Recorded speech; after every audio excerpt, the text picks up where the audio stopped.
수요일마다 우리는 어떤 신학적인 주제를 가지고 말씀을 나눈다라고 말씀을 드렸습니다. 그런데 우리가 어떤 분야든지 간에 가장 기초가 탄탄한 사람은 그 상황을 만나도 능히 감당해요. 어느 날 어떤 한 청년이, 제가 청년부를 지도할 때 청년이 이런 질문을 해요. 목사님, 제 친구들이 교회 가서 성경 공부 그렇게 열심히 하는 게 바람직하지 않다. 지금은 네가 뭘 해야 되냐면 자격증을 따야 되고, 그리고 실제 살아가는데 필요한 기술들을 연마해야 하는 것이지, 지금 교회 가서 성경 공부한다고 너의 인생에 무슨 도움이 되느냐라고 하는 질문을 받고, 어떻게 하는 것이 좋습니까? 라고 하는 이런 질문을 해왔어요. 제가 그런 이야기를 했습니다.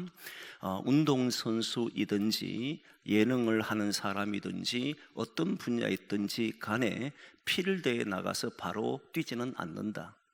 필드에 바로 뛰는 사람을 우리는 아마추어라고 그러고, 거기에 관련된 기술과 거기에 관련된 것을, 기본적인 것을 충분히 이론적으로 습득하고 그것을 몸에 익힌 사람들이 필드에 나가야 하는 것이다 라고 이야기를 해요. 그렇게 이야기를 했습니다. 어떤 한 청년이 26살이 되었을 때 고민을 한 겁니다. 처음에 20대 고등학교를 졸업하고 이제 대학교에 들어가기 직전에 여러 가지 고민을 이야기하는 한 청년이 있었는데, 이 청년은 꿈이 농구 선수가 되는 게 꿈이었었어요. 그런데 고려대학교에 시험을 쳤는데 합격을 못한 거예요. 농구 테스트를 받았는데 못한 거예요. 근데 저는 그 친구를 너무 잘 알지요.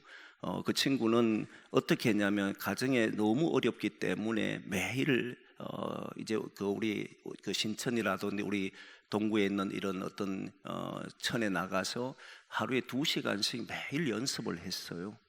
그래서 3년을 연습해가지고 시험을 쳤기 때문에 자기는 어느 정도 합격할 거라 생각했습니다. 그건 제가 바로 이야기했습니다. 너는 아마 테스트를 받았을 때 유치원이라는 소리를 들었을 것이다. 그랬더니 어떻게 알았네요. 코치가 자기를 보고 당신의 실력은 유치원입니다 이렇게 했다는 거예요. 바로 탁 떨어졌죠. 그리고 26살 됐을 때 다시 찾아왔습니다.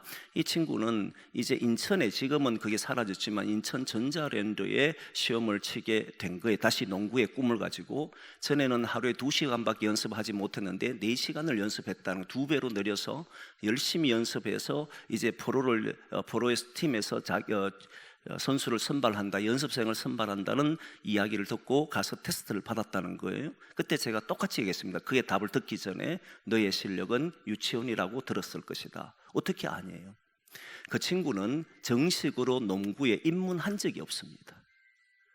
유치원이 학교에 들어가 본 적이 없어요. 그 전문 과정을 거치기 위해서는 수 없는 과정을 거쳐야 되고, 그들이 연습하는 방식대로 연습을 해야만 되는 거잖아요. 기초 이론부터 시작해서 체력뿐만 아니라 모든 것을 한 후에 들어가는 것을 우리는 학교에 입학했다 그러는 것이지, 이 아이는 아직 학교에 들어가 보질 못한 거예요. 그런데 자기는 꿈이 있는 거잖아요. 꿈을 가진다고 해서 다 이룰 수 있는 건 아니지 않습니까? 어떤 분야든지 그 분야는 거기에 따른 훈련이 있고 거기에 따른 과정이 있습니다. 이걸 하지 않으면 결국 해내지를 못해요. 그래서 여러분, 신앙인들도 우리는 삶을 열심히 살아갑니다. 정말 열심히 살지요.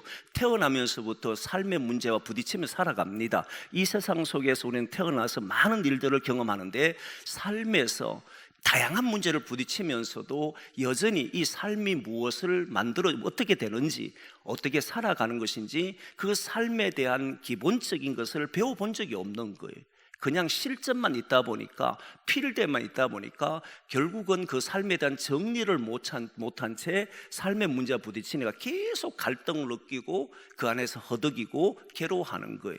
그래서 조금 전에 자격증을 따야 된다, 또는 기술을 연마해야 된다라고 하는 그 친구에게 왜 삶을 살아야 되는지를 가장 기본적인 곳에 어디서 배울 것이냐. 많은 철학도 있고 많은 종교도 있지만, 그러나 구원을 주시는, 삶의 문제에 구원을 주시는 것은 오직 하나님의 말씀이다. 나는 그걸 믿기 때문에 구원을 이루게 하는 지혜는 오직 성경밖에 없기에, 나는 네가 지금 이 시간이, 이 청년 시기에 삶의 문제를 가지고 하나님의 말씀이 옳은지를 깊이 고민하고 묵상하고, 그리고 그 말씀에 정리를 한다면 너의 인생은 그 이후에 너의 인생은 달라질 것이다 라고 이야기했고, 실제 말씀을 통해서 10년 동안 고민을 했고 지금 자신의 문제를 살아갑니다. 그렇게 해서 이 친구는 현재 삶을 살아가는데 많은 문제가 있어도 그 속에서 하나님의 뜻을 알고 찾아내가요. 그래서 저는 우리 교우들이 삶에 일어나는 많은 문제들을 실제 성경을 통해서 정리를 해 가야 된다고 생각하는 사람, 그래야 해결될 문제들이 많습니다. 그래서 이제 그런 문제를 가지고 논의하고 대화하고 고민하는 것이 수요 예배를 통해서 하고 싶은 거예요. 그런데 수요 예배를 하다 보면 아주 전문적인 신학적인 내용도 다뤄야 되지만 오늘부터 지난주부터 시작해서 우리가 실제 겪게 되는 문제를 가지고 대화를 하고 싶은 거예요. 그 내용이 바로 하나님의 뜻을 알 수 있는가, 하나님의 뜻을 우리는 알 수 있을까, 이 질문을 가지고 대화를 하려고 하는 겁니다. 성경에 보면 하나님의 뜻이 기록된 곳이 너무너무 많아요. 이건 뜻이다라고 하고 뜻에 대한 이야기가 참 많습니다. 그런데 우리가 그 내용을 보면 하나님의 뜻을 알 수도 있는 내용이 있고 그게 정확히 뭔지를 모르는 내용도 있어요. 한번 찾아보려고 하는데 먼저는 우리가 로마서 12장 2절 말씀을 한번 보겠습니다. 로마서 12장 2절 같이 봅니다. 시작.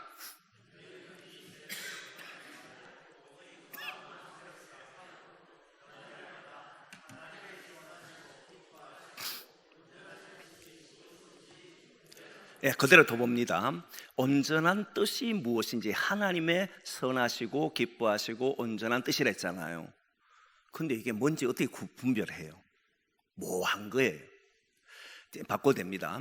하나님의 뜻, 선하고 온전한 뜻을 분별하는데 어떻게 분별하는지, 분별하라고 그러는데 어떤 것이 하나님의 뜻인지 이걸 알기가 너무 어려운 모호한 이야기인 거예요. 또 하나 봅니다. 에베소서 5장 17절 말씀 같이 봅니다. 시작. 그러므로 어리석은 자가 되지 말고 오직 주의 뜻이 무엇인가 이해하라. 자, 어리석은 자가 되지 말고 주의 뜻이 무엇인지를 이해하라 그랬잖아요. 어떻게 이해하냐 이거예요. 바꿔도 됩니다. 어리석은 자가 아니 되려면 주의 뜻을 구별해야 되는데 어떻게 구별하느냐, 이게 뒤로 나오면 말씀이 나와야 되는데 그런 내용을 알기가 어려워요. 그래 이걸 보고 모호하다, 하나님의 뜻을 우리가 어떻게 구별할 수 있단 말이야, 모호하게 느껴지는 거예요. 그런데 성경에 보면 좀 더 정확하게 기록된 것도 있습니다. 그 정확하게 기록된 게 여러분 잘 아는 데살로니가전서 5장 16절에서 18절입니다. 같이 한번 봅니다. 시작. 항상 기뻐하라, 쉬지 말고 기도하라, 범사에 감사하라, 이것이 그리스도 예수 안에서 너희를 향하신 하나님의 뜻이니라. 분명히 뜻이 나왔지요. 여기에는 하나님의 뜻이 뭐냐? 항상 기뻐하는 거다, 쉬지 말고 기도하는 것이다, 범사에 감사하는 것이다. 이 세 가지가 하나님 뜻이라는 거예요. 그러면 세 가지만 잘하면 다 되느냐? 항상 기뻐하고 쉬지 말고 기도하고 범사에 감사하고 이렇게 살면 하나님 뜻이냐? 맞아요. 정확히 정해져 있으니까. 그럼 다른 것은 어떻게 되느냐? 우리의 삶에 일어나는 문제에서 어떤 결정을 해야 되고 이런 문제 있을 때 그때 하나님 뜻을 어떻게 알 수 있느냐? 거기도 항상 기뻐해야지, 하하하 웃고 쉬지 말고 기도해야지, 이렇게 할 수는 없는 거잖아요. 하나님의 뜻을 안다는 것은 정확하게 기록되어 있어도 이게 과연 전부일까? 실제 우리의 삶에 이러한 문제는 하나님의 뜻을 어떻게 알 수 있을까? 그렇게 고민이 되는 이야기잖아요. 또 하나를 봅니다. 데살로니가전서 4장 3절 말씀 봅니다. 같이 봅니다. 시작. 하나님의 뜻은 이것이니 너희의 거룩함이라 곧 음란을 버리고. 자, 여기에 뜻은 하나님의 뜻은 분명히 이것이라고 했습니다. 이것이 뭡니까? 거룩함이에요. 그럼 거룩하게 사는 게 뭐냐? 음란을 버리고, 그 뒤에 보면 성령 충만함을 받으라, 그리고 술 취하지 마라, 방탕하지 마라, 이런 내용이 쭉 나와요. 그럼 우리가 방탕하지 않고 술 취하지 않고 그 다음에 하나님의 뜻을 보면 성령 충만하고 그리고 이렇게 음란하지 않는 이런 삶을 보고 하나님께서는 하나님의 뜻을 아는 하나님의 뜻이라고 우리가 말하는가? 이랬을 때 실제 우리의 삶에서 그렇게 와닿지는 않잖아요. 물론 맞지, 술 취하면 안 되고 그 다음 방탕하면 또 안 되고 그렇게 되지만 조금 전에 했던 것처럼 어떤 결정할 문제나 내게 일어나는 고난의 문제나 이런 것이 있을 때 여기에서 하나님 뜻이 뭐예요? 라고 물을 때 답하기가 곤란한 문제들이 많다. 실제 삶에서 일어난 문제에 대해서는 답하기가 어렵다는 거예요. 그러니까 이렇게 살면 안 돼, 이게 하나님 뜻이야, 그러면 그렇게 살면 되는 것이지만 우리가 뭔가를 결정하고 어떤 문제가 부딪혔을 때 그때 하나님의 뜻을 알 수 있느냐라고 하는 이 질문이 생기면 답하기가 매우 어려운 문제잖아요. 그래서 오늘 하나님의 뜻을 알 수 있는 문제는 어떻게 하면 하나님의 뜻을 알 수 있느냐라고 했던 이 질문은 실제 우리의 삶의 현실에서 일어나는 문제 속에서 과연 하나님의 뜻을 알 수가 있을까 하는 그런 질문에서 나온 거예요. 사실 20대에 하나님의 뜻을 알고 싶어서 정말 고민을 많이 했습니다. 여러분들도 혹시 그런 고민하고 살아보신지 모르겠지만 저는 20대 이 문제가 제 인생의 가장 큰 문제였고, 그래서 책을 많이 찾아보고 하나님의 뜻을 알 수 있는 방법이라고 하는 책도 그때 있었습니다. 아주 작은 책자였는데 그 책을 찾아 읽어보면서도 하나님의 뜻을 찾으려고 노력을 했습니다. 그런데 도무지 모르겠는 거예요. 읽어도 잘 모르겠어요. 그래서 답답함만 계속 유지가 되는 거예요. 우리가 살아가는 삶의 문제 앞에서 하나님의 뜻을 몰라서 답답해하는 사람 많지 않습니까? 하나님의 뜻만 알면 너무 좋겠는데, 하나님의 뜻만 우리가 분별할 수만 있으면 너무나도 감사하겠는데 그걸 몰라서 괴로워하는 사람, 답답해하는 사람이 많단 말이에요. 이 말은 하나님의 뜻이 술 취하지 말라, 항상 기뻐하는 것이다, 쉬지 말고 기도하는 것이다, 범사에 감사하는 것이다, 이걸 몰라서 하는 말이 아니고 우리 삶에서 일어나는 당면한 문제에서 하나님의 뜻은 어떻게 알 수 있는가, 그것 때문에 고민하는 거잖아요. 그래서 오늘 그 문제를 하는 거예요. 자, 그러면 뜻이라는 게 도대체 뭘까? 하나님의 뜻이라는 게 뭐냐? 하나씩 찾아봅니다. 하나님의 뜻이란 말이 성경에는 수없이 이렇게 뜻이란 말은 많이 나와요. 분명히 하나님의 뜻은 이런 것이다 라는 말은 딱 정해진 것이고, 분별하라, 하나님의 뜻은 뭐 이렇게 거룩함이다, 뭐 이런 표현들은 많은데 실제 성경에서 뜻이라고 하는 용어가 어떻게 사용되느냐 하면 여러 가지로 사용돼요. 그 중에 하나가 뭐냐면 하나님의 마음. 하나님의 마음은 이런 것이다. 하나님의 의지는 이런 것이다. 하나님의 의도는 이런 것이다. 하나님의 뜻이라고 할 때는 의도 또는 의지 또는 마음, 이런 것으로 이해할 때가 많아요. 또 다른 하나는 하나님의 계획이 뭔가. 사람이 계획을 세울지라도 그 일을 이루시는 이는 하나님이시다. 하나님의 계획이 뭔가. 뜻을 이야기할 때는 하나님이 어떤 계획을 가지고 있고 어떤 목적을 향해 가는 것인가 라고 하는 것에 대해서 성경은 이야기해요. 마지막 하나는 뜻을 의미로 해석하는 거예요. 어떤 말을 들었을 때 저 사람이 왜 저런 말을 하지? 저 사람의 의미가 뭐지? 성경의 의미가 뭘까? 이런 형태로 사용될 때가 대부분 성경에서 뜻을 이야기할 때 쓰여집니다. 저분의 의도가 뭐지? 또는 저분의 의지가 뭐지? 저분의 마음이 뭐지? 그리고 하나님의 계획은 뭐지? 또는 하나님이 말씀하신 이 말씀의 의미는 뭐지? 이렇게 사용될 때 보통 뜻으로 해석을 하는 거예요. 뜻으로 말해왔습니다.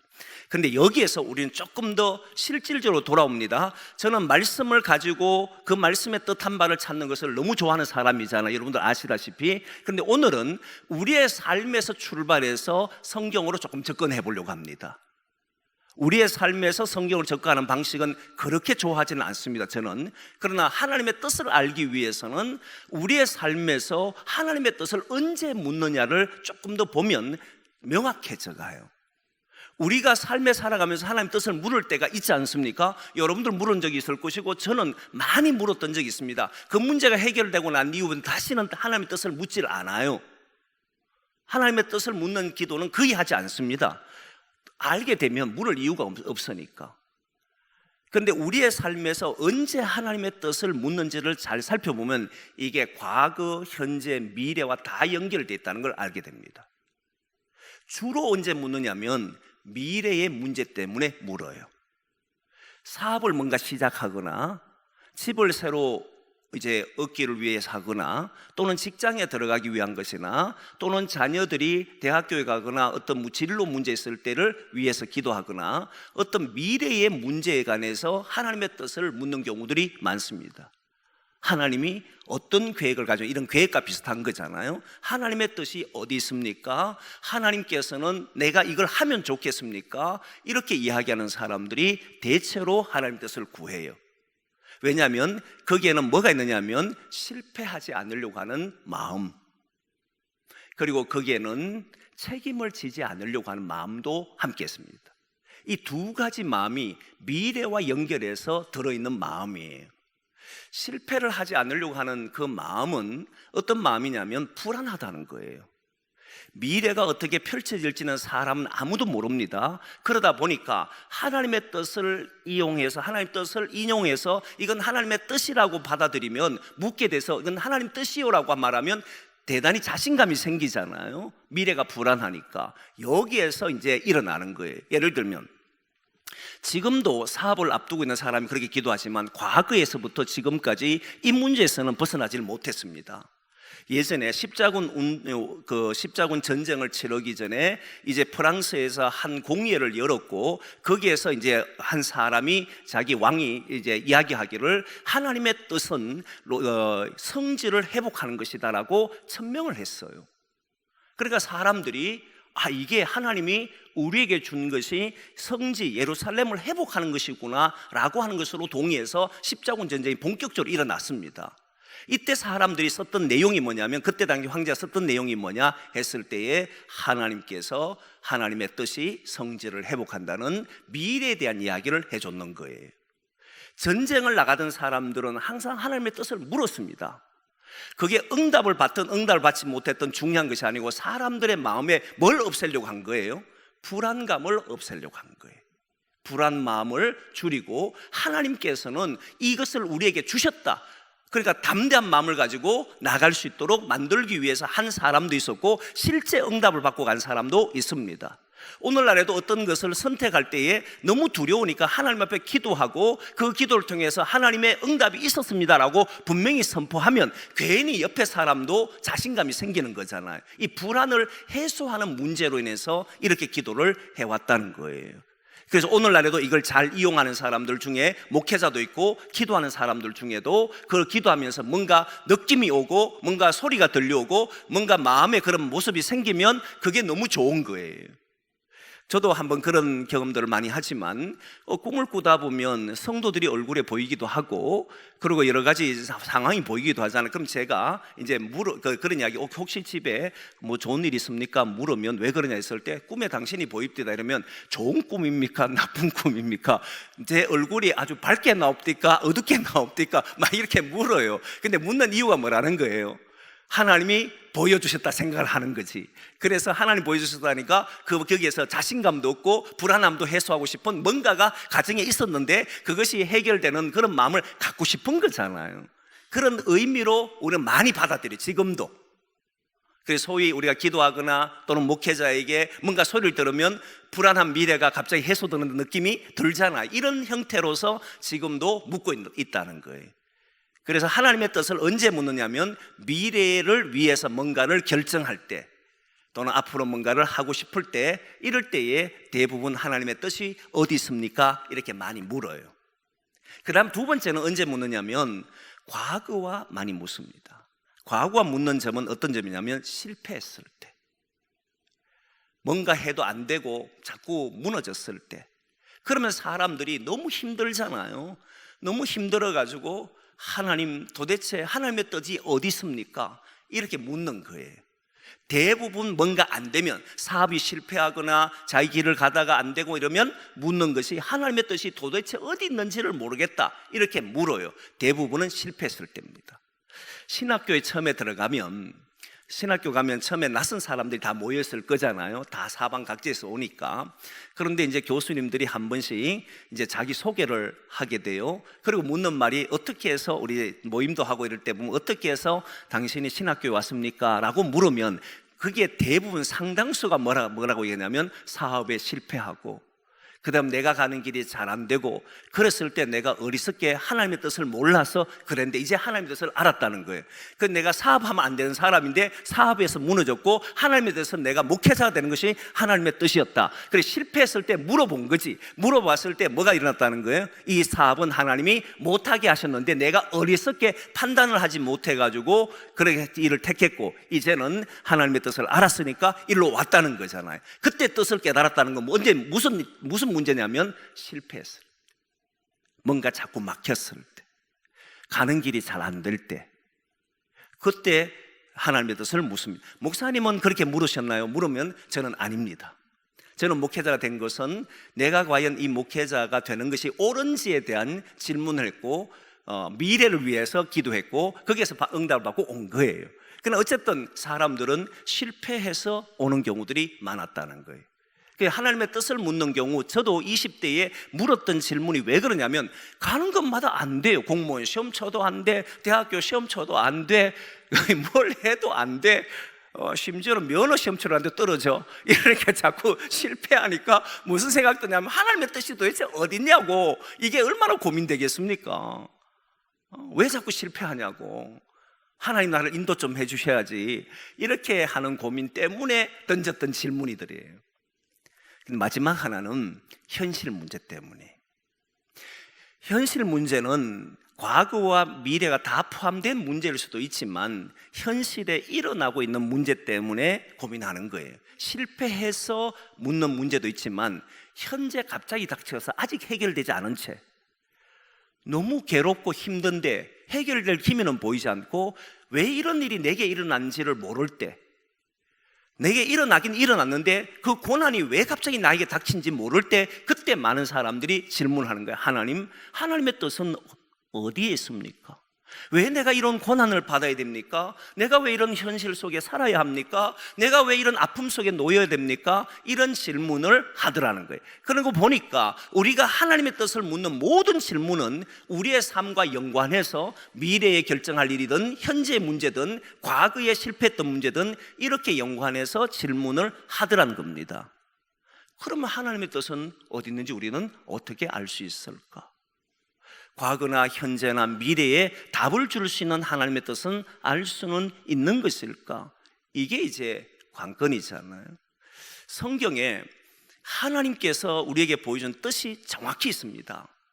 우리의 삶과 연결해서 보여주는 하나님 뜻을 말하는 거예요. 항상 기뻐하라, 쉬지 말고 기도하라. 이것도 우리의 삶과 연관된 문제지만, 그러나 이건 문제가 아니고 우리가 어떻게 살아야 되는지 것을 이야기했잖아요. 기뻐하며 살아, 이렇게 된 거잖아요.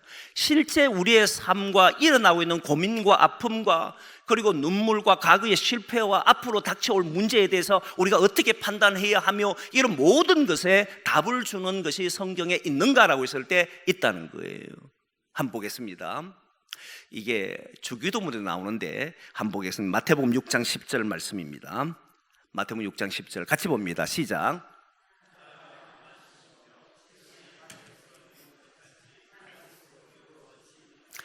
뭐 하지요? 뜻이 하늘에서 이루었다는 넘겨야 됩니다. 뜻이 하늘에서 이룬 것 같이 땅에서도 이루어지이다. 이게 주기도문이잖아요. 예수님 가르친 기도예요. 하나님의 뜻은 하늘에서 이루었다는 겁니다. 이제는 우리가 살아가는 삶에서 하나님의 뜻이 이루어지기를 기도하는 거예요. 여러분, 주기도문 기도 아주 놀라운 기도입니다. 여러분, 하나님의 뜻은 하늘에서 이루었어요. 이제 우리는 이 땅에서 그 뜻을 이루어가는 사람들이에요. 이 주기도문 하나만 해도 너무너무 놀라운 이야기인데, 그러면 하나님의 뜻이 어떻게 하늘에서 이루었냐가 이제 보는 거잖아요. 한번 보겠습니다. 요한복음 6장 38절에서 40절입니다. 같이 봅니다. 시작. 내가 하늘에서 내려온 것은 내 뜻을 행하려 함이 아니요 나를 보내신 이의 뜻을 행하려 함이니라. 나를 보내신 이의 뜻은 내게 주신 자 중에 내가 하나도 잃어버리지 아니하고 마지막 날에 다시 살리는 이것이니라. 내 아버지의 뜻은 아들을 보고 믿는 자마다 영생을 얻는 이것이니 마지막 날에 내가 이를 다시 살리리라 하시니라. 아멘. 아버지의 뜻은 뭐라는 겁니까? 구원이에요. 복잡지가 않아요. 제가 이걸 알고는 너무 기뻤어요. 하나님의 뜻은 우리가 어둠 가운데 살아가는 것이 아니고, 아버지께서 아들을 보내신 이유도 다 무엇이냐면 구원이에요. 그게 하늘에서 이뤘다는 거예요. 예수님을 이 땅에 보내신 순간에, 그리고 십자가를 지는 순간에, 부활하는 순간에 예수님도 이제 다 이루었다는 말씀을 쓰잖아요. 그 이루신 것이 바로 구원이라는 거예요. 하나님께서는 이미 하늘에서 구원을 이뤘다는 거예요. 이제 우리가 뭐 하며 살면 돼요? 구원을 이루며 살면 되는 거예요. 그리고 또 하나 봅니다. 오늘 본문인데 디모데전서 오늘 오늘 본문 디모데전서 2장 4절 말씀 하나 보고 오늘 본문 봅니다. 디모데전서 2장 4절 같이 봅니다. 시작. 하나님은 모든 사람이 구원을 받으며 진리를 아는 데에 이르기를 원하시느니라. 그래서 하나님은 뭐 하기를 원한다는 겁니까? 구원을 받기를 원하는,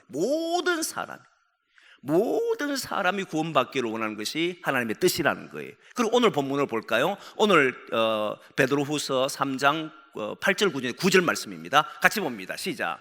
주의 약속은 어떤 이들이 더디다고 생각하는 것 같이 더딘 것이 아니라 오직 주께서는 너희를 대하여 오래 참으사 아무도 멸망하지 아니하고 다 회개하기에 이르기를 원하시느니라. 아멘. 하나님은 우리가 멸망치 않기를 원하신다는, 구원받기를 원하신다. 자, 그러면 이렇게 되면 어떤 일이 벌어진지를 봅니다. 먼저 우리의 삶을 이야기하지 말고 성경에 나오는 사람들 가운데 하나님의 뜻을 알고 산 사람들을 믿음의 사람이라 그럽니다. 그들이 어떻게 살았냐를 보면은 아브라함, 이삭, 야곱, 이들은 족장입니다. 이 족장은 뭘 깨달았냐면, 아브라함을 부르실 때에 하나님께서 그의 본토 친척 아비 집에 나오라 그러면서 약속했던 것이 너로 인해서 모든 민족이 복을 받을 것이다. 그럼 아브라함 뭘 깨달았냐면, 하나님의 뜻은 나를 통해서 모든 민족이, 나와 함께하는 모든 사람들이 복을 받는 것이 하나님의 뜻인 줄 알았어요. 그러면 그의 모든 삶이 어떻게 되겠습니까? 어려움도 오고 힘듦도, 아브라함이 어려움이 없었다 생각하면 안 돼요. 아브라함은 자기 아내를 빼앗길 뻔한 적도 있었고, 그리고 사람들이 쫓겨다닌 적도 있었고, 자기 조카 롯에게 자기 조카 롯이 먼저 좋은 걸 택하니까 험한 곳으로 가야 되는 적도 있었고, 하갈과 그리고 하갈과 사라가 서로 분쟁해서 그 때문에 갈등을 느낀 적도 있었고, 수많은 어려움들 속에 있었는데도 아브라함이 거기에서 모든 것이 왜 하나님의 뜻이 이런 것입니까? 물은 적이 없어요. 그는 그 속에서 뭘 했습니까? 나로 인해서 모든 민족의 모든 사람이 복이 되게 할 수는 없을까? 이게 그의 핵심이 된 거예요.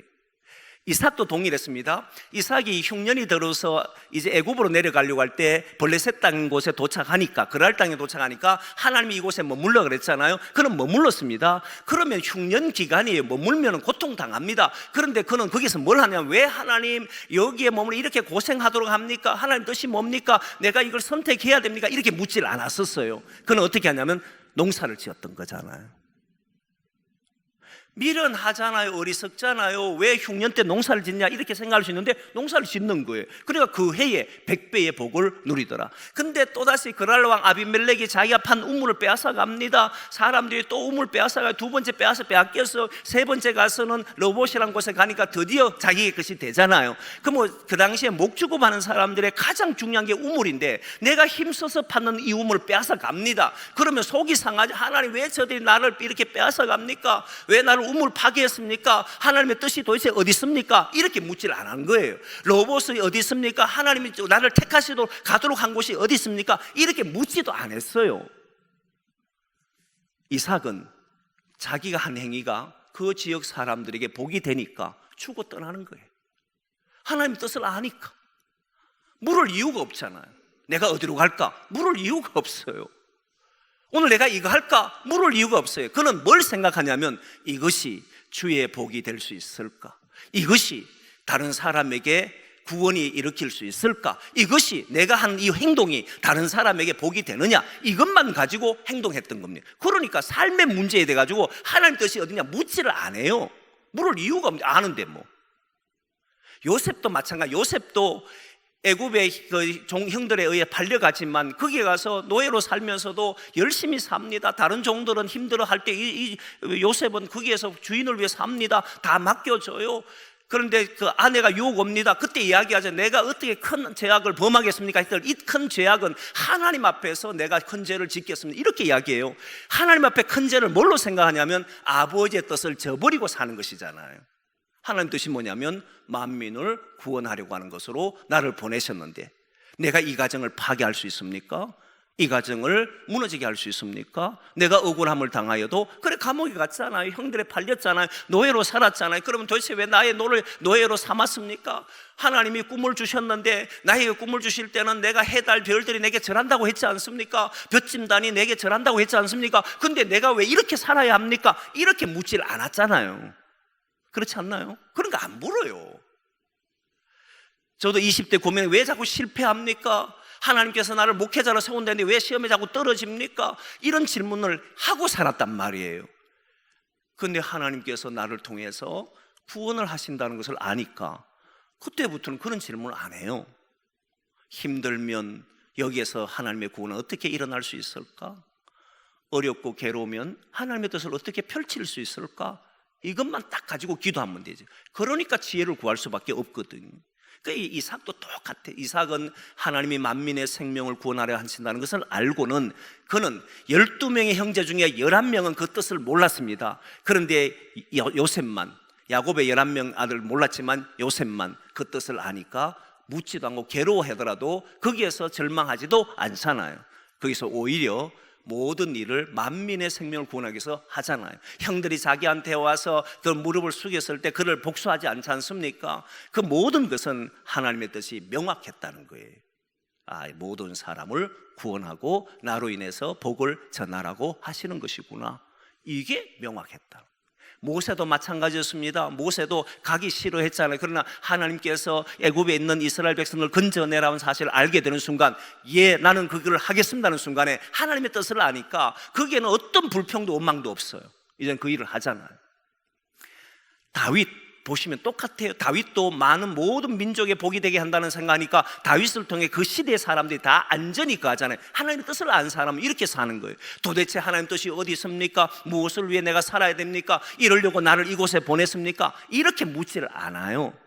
모든 믿음의 사람들은 하나님의 뜻을 알면 행동으로 옮기더라는 거예요. 그러면 이제 다시 정리하면 오늘 우리들이 사업을 할 때 또는 집을 구할 때 또는 결혼을 할 때 아이들이 직장을 구하거나 학교에 갈 때 또는 미래를 몰라서 막 헤맬 때 여러분 어떻게 기도하면 됩니까?